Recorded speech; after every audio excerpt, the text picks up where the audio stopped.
Travis Scott. The whole Travis Scott AstroWorld situation. Oh, yeah. So much weird shit's going on. And we are literally touching on 4 things that have happened when there's completely so many more. Like the whole Russiagate thing that was going on with Trump, where they were saying he was a Russian spy or Russian agent. That got debunked finally after 4 years. But anyways. So many fucking things are going on. So right now, this piece of shit is who we're talking about. Yes, exactly. This pile of doo-doo. Travis Scott, rapper, hip-hop, auto-tune, whatever. Rapper. Yeah, exactly. This is a rapper. This is a hip-hop artist. That guy is trash. And so he calls his fans ragers. He's like, I can understand. He sounds like a tool. No, he's a complete tool bag. And what's funny is, I know I'm relating a lot of stuff to Rittenhouse, but it's going on right now, is when Rittenhouse cried on the stand, which was hard to watch because he's a kid, and he had a really bad cry too. It wasn't. I know, it was such a, but I mean, really, who has a good cry face? Exactly true. But no, he didn't have a great cry face, and it was, I can see how someone would take it as like, that looks suspect because it was on the stand or whatever, but like if you listen to what he was saying when he's talking about it, you can tell he's all the emotions were coming back about it, and you can tell that's a good person that it gets overwhelmed by the craziness of it, and he felt bad for it, and to a point. And so they're trying to say that he had crocodile tears, but then if you watch Travis Scott's apology thing on Twitter, it's like they're saying, oh my god, he was in tears. I didn't see one fucking tear. I just see him, oh man, he just kept touching his forehead. It was really weird. It's because he was high on something. Yeah. And so basically what had happened is, if you have been living under a rock and you don't know the Travis Scott story or the whole shit going on with that, AstroWorld was in Houston, Texas. It was set up by Travis Scott in 2018. He originated the whole festival. I get it. Astros.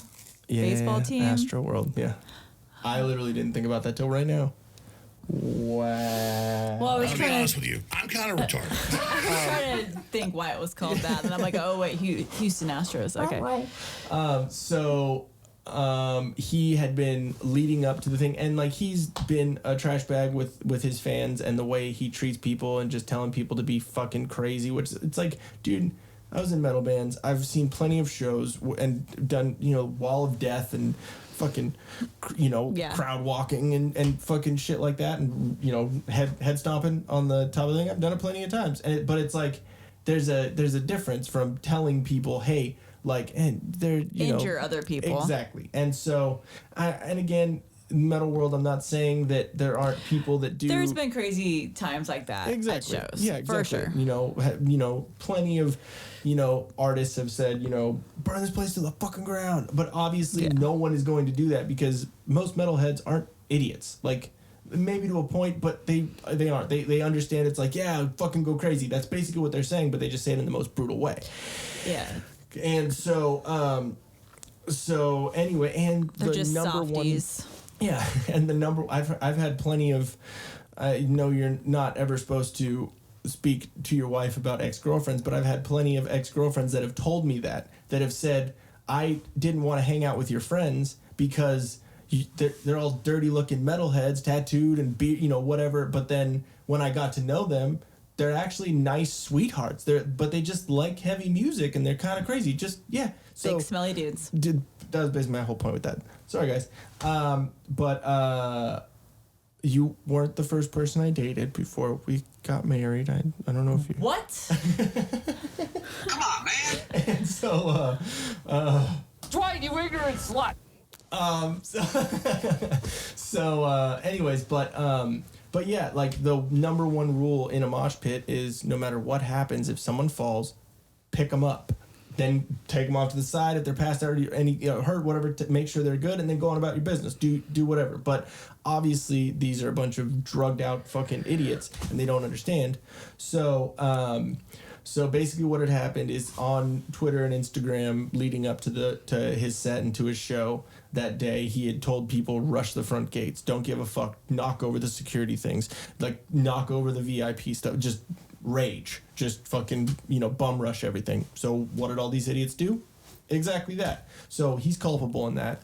And then the show had started, and basically it was 50,000 people, and they all just bum rushed the front. So all the people that were in the front literally couldn't breathe because they were being pushed up against the front gate and couldn't even get their breaths because compressing their chest in and out, that it wasn't possible. So a bunch of people passed out. There were 8 deaths. I haven't heard any more. Yeah. But there were 300 injuries. Yeah. So the way I was reading it was that people were basically run over too. Yeah. People were just trampled on because they would fall, and you can't. It's not like you can move out to get up. So horrific sounding. Oh, it gives me fucking anxiety just fucking thinking about it. And I told you don't like. Yeah. So I never really had a problem with what is it? Like a mosh pit. Being in it, claustrophobic. Yeah. I never really had that problem until the stupid Weezer concert I attended. It was down in San Diego at UCSD. Come on, man. In their gym or whatever venue it was held at. And I still remember because it was in high school, and it's fucking Weezer, Yeah. And I remember it wasn't overly crowded or whatever, but everyone rushed the stage, and people wanted to get so close to the stage that they forgot about personal space, and literally people were standing on other people's feet. Yeah. There was no more floor space. Yep. And I and remember every time you jump, you had to jump. Yeah, and I remember the group I was with, they all wanted to be in the front. So we're all making our way in the front. And we couldn't make it all the way up because the whole group was so tight in there. And I just remember all of a sudden the whole crowd started swaying. And people... And you're stuck. You can't do shit. And so I have this many thousands of people behind you, in front of you, on the side of you, probably everything. thousands. Probably was I don't know. I honestly don't know how many people at a couple Weezer zeros. Yeah. Being comfortable with violence is a must nowadays. Whether it's in a parking lot, a store, at school, church, Kenosha, car lot, middle of 1, the 2, street. and 3. Yeah. 1, 2, 3. If you're faced with 4, violence, 5, 6. Wow, Offspring. Yeah. That's the loudest concert I've ever been to, actually. Oh, okay. Which is kind of... Extend the Ombre favorite album. Okay, go ahead. Pretty fly for a half white guy. If you're faced with violence, be calm, be confident, and be comfortable. From the mat to the field, in comfort, there is confidence. Have both with Violent Vibe Tribe. We got to figure out this little ad read a little bit. We gotta work it around. But basically, you got to have that violent vibe about you. It doesn't mean be violent towards people. You just know that you always got to... Be prepared. Be prepared. Keep on your toes. Be like Rittenhouse. Keep your eyes peeled. I never got that terms. Peeled. This is like onions. Open. Oh, yeah, but is that peeled? It's not like you're... Not peeled back, I guess. I don't know. Basically, just always know your surroundings. Always know what's going on, because especially nowadays with all the stuff going on, there's shit can pop off, man, and shit can get crazy, and you could find yourself at a Travis Scott concert, or hanging out with Alec Baldwin. But anyways, go check out violentvibetribe.com and use the promo code TD20 for 20% off your entire order. And Till Death Studios and Violent Vibe Tribe are going to be doing a sweet collab on a little sticker pack. So stay tuned on all that, and I'll definitely be finger blasting the... I'm going with guns. Damn it. You're a little slow over there. Dwight, you ignorant slut! Yeah, but make sure you check out all that, and we're gonna be doing that sticker pack, and so check out all the social medias for all that info. And speaking of social medias, at violent_vibe_tribe, to go like and share and subscribe and follow them and diddle them, all the things. But yeah, go check them out. Again, Violent Vibe Tribe. Make sure you keep your eyes peeled. Try to relax your anus. Be a banana. I'm a banana. Do you remember that video? No. Oh, I have so many good things to share. Yeah, so go check it out. And and Nick Wright also is the owner of the company. So, and he's been on our podcast a couple times. So go check out one of the episodes. Later. So a lot of people, so they're all leaning, and I just remember I looked at my friend Holly, and I'm like, dude, We gotta get out of here. I'm not going to be on the bottom of a pile right now because a group went down in front of us, and all of a sudden, one person fell and it was like this domino effect, and then they exactly. all fell. Yes, people were helping, so totally different scene. Yes. But I was like, all of a sudden, I got this rush of fear, and that was the first time I really ever experienced like claustrophobic feelings because I was like, oh my God, I feel like I'm going to die. And I remember getting Only way out. to get out is crowd surf. And I remember, I put elbows up. Yeah. And that's literally, because I was like, these are Weezer people. So it was high school. I was still taller than most of the boys. So I literally was like, elbows up. And I just like literally felt bad. But at the same time, I literally elbowed people in the face to claw my way out the back. It's like that fight or flight thing. It's like either it's me or you Rittenhouse. And then, it was literally in the gym, I think, of UCSD because we went and we sat on the bleachers, like the wooden bleachers that roll out. And I just remember like thinking, oh my God, is that a fucking Weezer concert? And this just happened right now? It's, there are plenty of times where I've gotten crazy in fucking pits, but once you've done that or you kind of know you're, like, there was one time I knew the guy who did the backwards music note on my arm, the tattoo artist. His name was Jimmy. Fuck, I forgot his last name. But he was a sniper in the Marines for years. I was gonna say, obviously he didn't know music very well if he put a note backwards. No, well, we were both faded. I was 17 and I drank a lot of his beer, and then he tattooed me because he was drinking beer too. So it was, it was my fault. But I didn't notice it until I like looked in the mirror and we were both like, hey, it's right in there. Oh, fuck. God damn it. But it's a story. So, but anyways, we had gone to go see a band called Hoods, which if you know Hoods, they are a hardcore ass band, like fucking throwdown type, like just chug, two-step, fucking like gnarly dudes. And he loved that band, so we went to go see him up at the Showcase in Corona.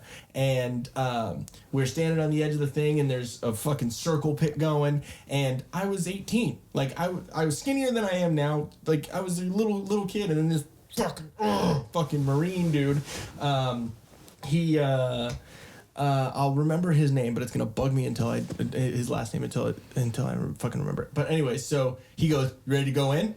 And I was like, hey, I'm next to you. Fuck it, I'm good. Like, I got my own security. He's like, all right, cool. We're going to go that way. Oh, God. It was going this way. We're going opposite. And so and before I even fucking knew, he just stepped. And I was like, well, it's either I step Behind with him. him. I either step with him or I lose him in the crowd and I don't see him until the end of the show. And he just, boom, boom, boom, just stepping out and knocked 20 people over. Like, at least. Picked every single fucking one of them up and then kept going. Shit happens, right? Yeah. So, I understand the being in a crowd and, having the adrenaline and, all that stuff and, having fun, but it's having fun and then you assist people. The thing is, too, though, you're always going to have drunk idiots at metal shows. Yeah. And you have drugged out idiots. At rap shows. And it's like the other show that I remember a lot is down at the sports arena, and it was Iron Maiden. And okay. So it's gonna get crazy. No, but you think, chill. It's a whole bunch of old dudes on stage. There's Eddie. We're good. It's gonna be a chill. Everyone took Run to the Hills a little literally. Yes, there was no open space for a pit. Okay? Yes. Where the pit should have been for them, like 20 years prior, was just chairs. Yeah. So we were literally 20 rows back on the floor on chairs.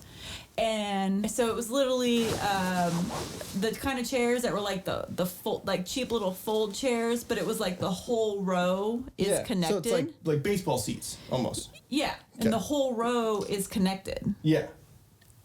So, but I mean, they're like each chair is individual that they placed out there on the floor, but they like lock into place. Yeah. Well, what ended up happening at that show is, of course, there's chairs, but you don't sit, so you're standing in your row watching the show. Almost like an amphitheater, but kind of, So the drunk dumbasses, like in rows way back behind us, had come down from the nosebleeds and decided it would be a fun idea to smash and collapse all the chairs because people are standing. A little funny thinking about it now, but really stupid. No, but what wasn't funny is that the rows for standing were so narrow. They hadn't set out the rows properly. So as they collapsed the chairs, it was collapsing and squishing people down. Oh, shit. There weren't enough people or security on the main floor because they were all up by the stage. Yeah. So what's happening is these huge dudes were just stomping and collapsing them. People are going down. And so now people are freaking out. Yep. And Rightfully then so. there's like this mad dash to get up into the main aisle so you don't get smushed. So I'm like, why is this happening to me? God damn it, never again. I'm sitting next to like a 6-year-old with his wife of 35 years, just trying to enjoy the show. Yeah, and you hit that certain point where you're like, I'm not gonna go in, like I just want to enjoy it, and but you understand. I was in college at that point, so I still was like, okay, well it's kind of fun. Yeah. But at the same time, like, there's being extra, you know.